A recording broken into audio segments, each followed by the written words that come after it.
About the batting bit, if I ask him where he wants to bat, I know what kind of a person he is. He'll tell me wherever you want me to bat.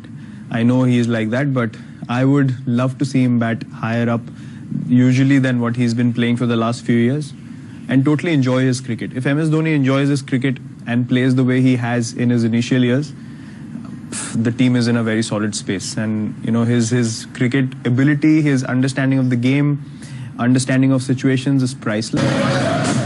Action. Well, there you are. This is the in-swinger that does it. Bhuvaneshwar Kumar strikes. Romance. Dhoni on strike. So for 195. घात, प्रतिघात, सब कुछ होगा आपकी आंखों के सामने इसी series में।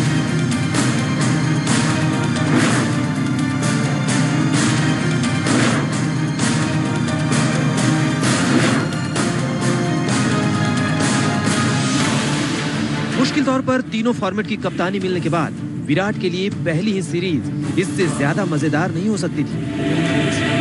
विराट को रंगीन कपड़ों वाली क्रिकेट की कप्तानी अब मिली है, मगर तीनों फॉर्मेट के लिए रोड मैप उन्होंने बहुत पहले से तैयार कर लिया था। उनके दूरदर्शी दिमाग ने पहले ही देख लिया था कि सामने क्या है। So the style of captaincy for me doesn't change. I would still like to see the team go for the win from any situation, and try to come back from different situations every now and then for us to be a champion side. अपनी जमीन पर India की तोपें गरजेंगी, गरजना भी चाहिए, मगर 50 ओवरों और 20 ओवरों की क्रिकेट में इंग्लैंड के पास भी फायर पावर है।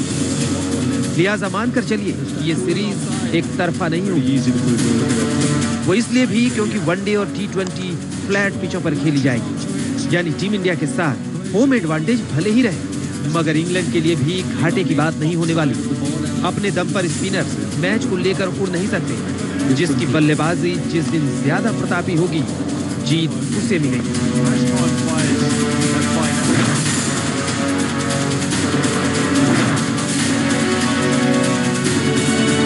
युवा विराट कोहली ने अपने साथ एक नहीं 2-2 सेनापतियों को टीम में रखा है। धोनी को तो टीम में होना ही था, मगर इस बार उनका होना सोने जैसा खरा हो सकता है। उड़ सकते हैं उनके हेलीकॉप्टर, क्योंकि विराट उन्हें प्रमोट जरूर करेंगे। दबाव दूर दूर तक धोनी के साथ नहीं होगा। विराट ने युवराज को काफी सोचने विचारने के बाद मौका दिया है। युवराज साबित मैच विनर है। इंटरनेशनल क्रिकेट में युवराज की आतिशी पारियों और बेजोड़ साझेदारियों और मैच फिनिशिंग करने की क्षमता को कभी नजरअंदाज नहीं किया जा सकता। हाँ, कुछ कंसर्न थे, एक फॉर्म और दूसरा फिटनेस। दोनों मोर्चों पर उन्होंने आग की दरिया को पार किया है। इस सीजन में 80 से ज्यादा की औसत से रन बरसे हैं, और फिटनेस, ये तस्वीरें तस्दीक कर देंगी कि फिर से देश के खेलने की तड़प ने उन्हें तगड़ा ही नहीं, बहुत तगड़ा बना दिया है। वो न सिर्फ इस सीरीज के लिए आए हैं, बल्कि टीम इंडिया के 2019 वर्ल्ड कप की स्कीम ऑफ थिंग्स में भी हैं। विराट का साथ उन्हें फिर फौलाद बना सकता है, यानी फायदा दोनों का है। और सबसे बढ़कर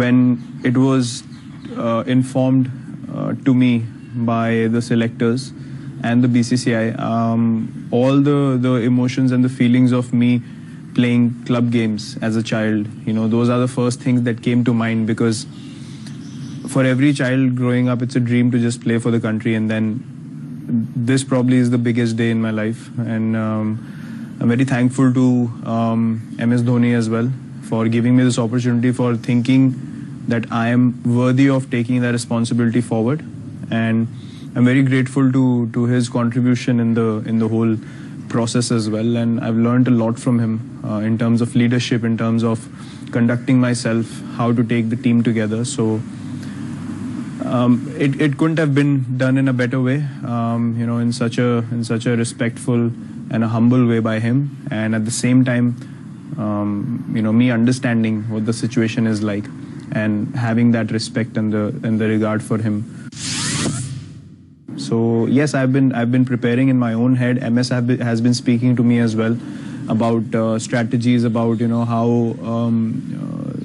situations need to be approached, because he also, I think, in his head understood that it's very important to guide me and to teach me as well, knowing that, you know, the kind of legacy that he's set up, it's very important for the person coming in next to take that forward. Obviously, these are massive shoes to fill. You know, there's no doubt. You think of MS Dhoni and the first word that comes to mind is captain. You don't relate MS Dhoni in any other way. For me, he's always going to be my captain because I started my career under him. He's handing over the leadership to me. For me, he'll always be my captain. He'll always be the person who guided me initially, who gave me opportunity, who gave me ample space and ample time to grow as a cricketer, who saved me from getting dropped for the team.